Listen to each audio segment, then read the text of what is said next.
there's starting to be conversations. Remember when people used to protest about $15 an hour? $15 an hour. $15 an hour. We need to be making a livable wage. Now it's $25 an hour, especially over there in California.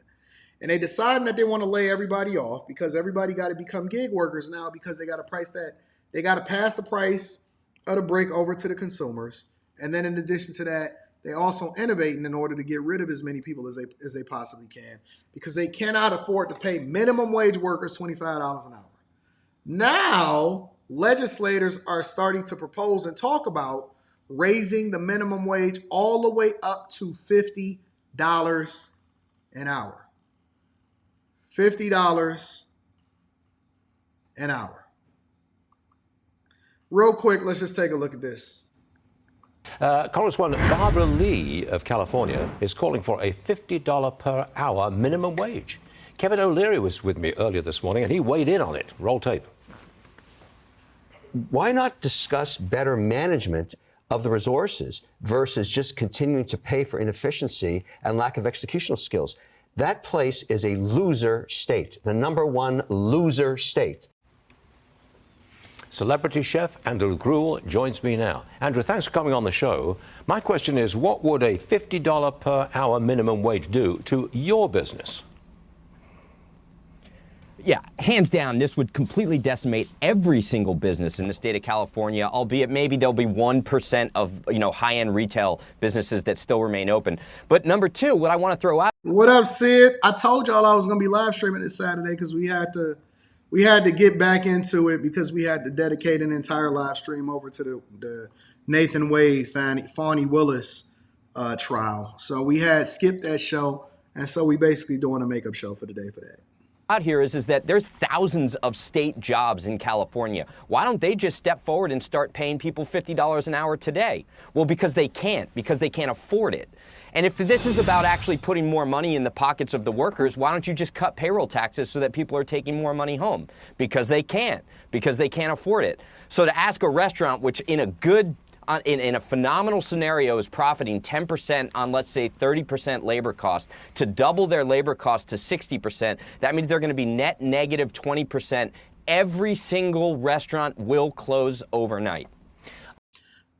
Y'all do realize that as these legislators, these ignorant ass legislators, are proposing, creating and drafting laws that ultimately will lead to a $50 hour minimum wage, right? And they doing this just as y'all the ones that's going to suffer. The middle class is the one that's going to suffer, okay? You got smoke today, Fearless Podcast? You make sure you bring your ass over to After Hours tonight then. I do a whole fucking smoke show. Y'all want smoke? Time Dog going to bring y'all smoke tonight. No, I don't want smoke. I'm just playing. Leave me out of it. I don't want no smoke. I'm smokeless. I don't even smoke. I don't even believe in smoking. I don't smoke cigarettes. I don't smoke trees. I don't smoke nothing. I don't want no smoke. I'm just playing. Let me go ahead and give my round of applause. I'm just playing. But let me get back to the story. $50 an hour minimum wage is insane. And y'all do realize that, again, not only are they displacing y'all with technology, but they will also disrupt what you have going on with all of these migrants. What y'all think that these migrants is going home? Y'all think that these migrants is going to get deported? Y'all think all of them is going home?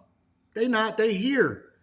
They're having children here that are ultimately becoming American citizens because they were born on American born on American soil. They're here. Listen, migrants are going to displace you. Technology is going to displace you. And you're going to legislate yourselves out of jobs because these jobs were never meant to be for people. A McDonald's job coming in and doing fries was never supposed to be the job that you're supposed to have for the rest of your life. I ain't tripping on people that do fries. I'll do fries if I can make it, if I can get some extra time in my calendar to get a ninth stream of income. I don't mind doing fries. But the fact of the matter is you cannot legislate yourself to success and then think that you're in a capitalistic market. Are you comfortable with the way California is run? Because it doesn't seem to be in favor of business much at all, does it? California is the worst run state. I mean, following off of what Kevin O'Leary said there, he's 100% correct. You know, the thing is that they can't manage their money. They play these games on their spreadsheets where they move money around to pretend like they've actually got a surplus in the budget. They don't. They can't prosecute crime, and the state itself is falling apart. But the thing is, it's an absolutely beautiful state, and quite frankly, I think there's a reasonable subset of people who actually have good values and good perspective on things, but they're being either ignored, and if they speak out, they get prosecuted. The only people that get prosecuted are the people who actually have good opinions. Andrew, when I go out to eat, I'm astonished at the high price of a restaurant meal. And I'm pretty sure this is true all across the country. Are these high prices driving business away from your restaurants? Yeah, so what happens is that if you maybe had like a visit once or twice a week, that person's going to come once every 2 weeks at best because the prices are so high. It's not that they don't love your restaurant, it's just that everything's being priced out of the market. So ultimately, eating out, even in fast food, is becoming a luxury experience as opposed to something that can keep jobs, you know, on the spreadsheet and can keep restaurants going day in and day out. Are you financially strapped? Oh, you know what? It's not just about being financially strapped anymore. You can't even get loans because the rates are so high, because it's so risky to get the necessary loans that it's all friends and family and angels. And every single day you're living so close to the edge, but you want to be able to take care of your team members that you don't even know how you're going to survive the next day if you don't get at least X amount of people in your doors, and then prices just go up and then they tax you more. Let me tell you something. The margins are so thin in the restaurant business, it's insane. Restaurant owners are going to have no choice but to close the doors. It's not even just passing the cost over to consumers anymore. It's just flat out closing the doors. And then everybody is going to be gig workers.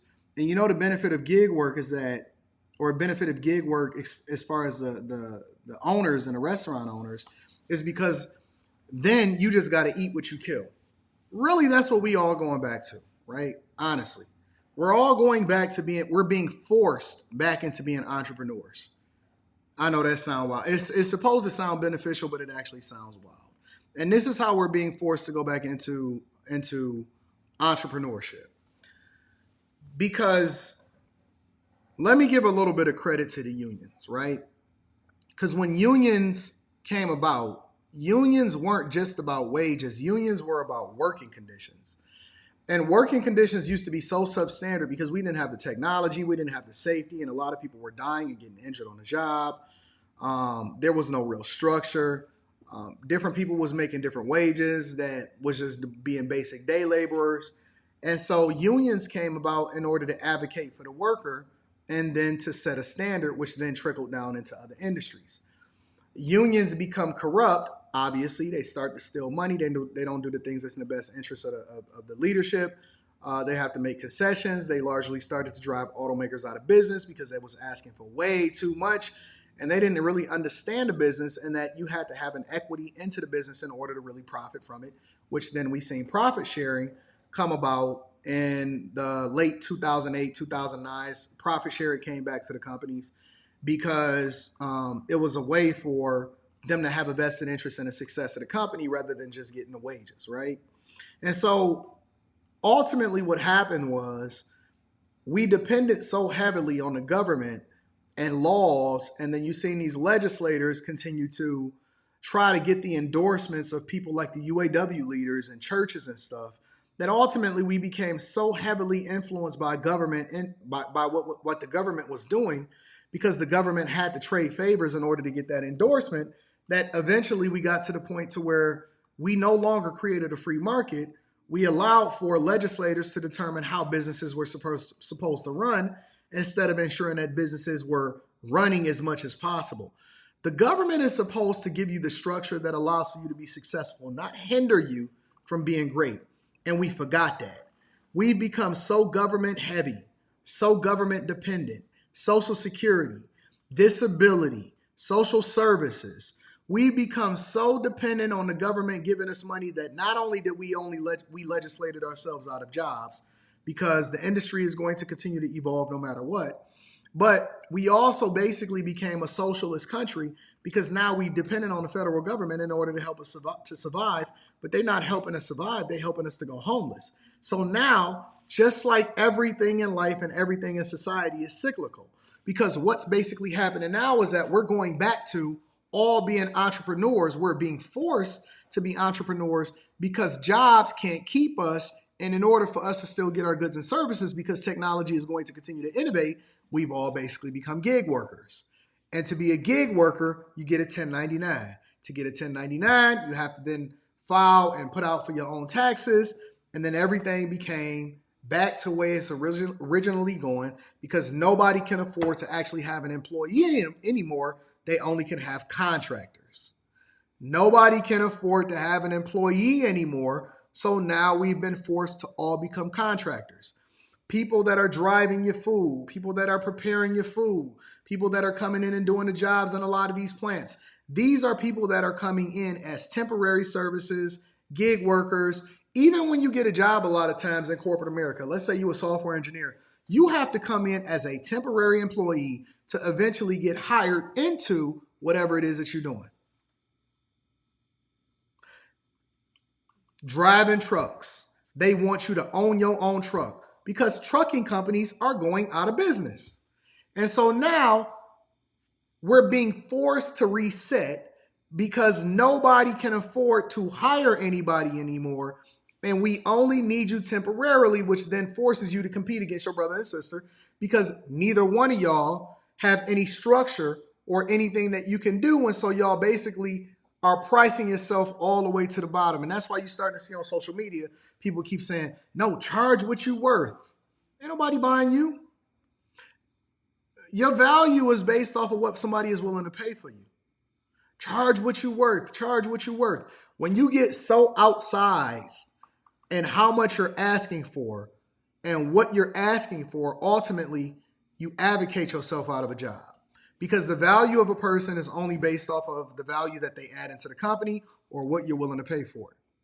I give you another example, right? No matter what happens, because they're trying to incentivize me to pick up the pace and, be more available, they can't and they won't get rid of me. Because the value add that I have into the company that I work for from a corporate perspective, which is one of the reasons why my bonuses are insane. The equity that I get every single year into the company is insane. No matter how much they paying me, and the bag chasers and the Patreon members, you guys know how much that I'm making because I've shown you my W-2. It's insane because I have a whole lot of different streams of income. They will not get rid of me. Well, why? Because they feel as though I'm too valuable to let go. Now, at the point that they get to, if they ever get to it, and they say, okay, well, listen, the headaches and you not being available and you live streaming every day during the time that you're supposed to be at work outweighs the value that you add into this company. Then at that point, at some point, then maybe they'll give me my walking papers. But based off of the meetings that I just had, what was that, on Thursday, this Thursday? Based off of the meetings that I just had, they like, listen, we got some new projects. We need you to head this up. It's going to be awesome. Thank you for continuing to rock with us. And here's some more money that's going to be coming into your contract. This is what your bonus is. Right after they did my review, I got a bonus coming in May that's going to be crazy. I got a bonus coming in May that's going to be crazy. Because the value of something is only based off of what somebody is willing to pay. And so when they start doing the comparative analysis, they say, listen, the amount of money that he makes us, regardless of whatever time he's streaming, the amount of money that he makes us far outweighs the cost that it's costing us for us to be able to continue to deal with his foolishness and his shenanigans. It's just like Dennis Rodman for the Bulls and the Pistons and the Spurs. Listen, the value that he added on the Lakers and the Bulls and all of that, he was crazy, but they never got rid of him. You know why? Because he was still getting over 20 rebounds a game. And when you produce results, it's completely different. When you have a value add, it's completely different. And I was late to the meeting, Sabrina. When you get in that bag for him, when you produce the results, you get away with a lot more. But you're not going to come in here advocating and complaining and thinking that people is going to continue to pay you what you feel like you're worth. You're only worth the value that you add into the people that's willing to pay for it. And if they can get it better for cheaper and still get better results, you on your way out the door. And until then, they just got to deal with it. I'm not available from 10 a.m. to 2 p.m. and I'm only going to be online from 8:30 in the morning to 4:15. That's my deal. Now, what people don't know is that I'm willing to be up at 1 and 2 and 3 o'clock in the morning, making sure I get those deliverables done. And so when the meeting come in the morning, nobody ever misses a beat. I may not be at your meetings. I may not be there. But when I say I don't miss, I'm not just talking about from a content creation perspective. I'm talking about in anything. I do not miss. And when we get ready to launch these $40 million products that we develop, we hit on every single cylinder. And the only thing they care about is the results. When that results come out, they be like, listen, I know he don't be available for like 4 hours out of the day, but somehow, some way, this dude just can continue to produce. And the products that we get and the ratings that we get from our customers is insane. And the customers are saying that the products we can't go without, and that's all that matters. And that's the difference. That's the difference. That's why they pay me the crazy money and why you got to sit there on the phone in the call center every day, because they can replace you with artificial intelligence. You can't replace me. I'm invaluable.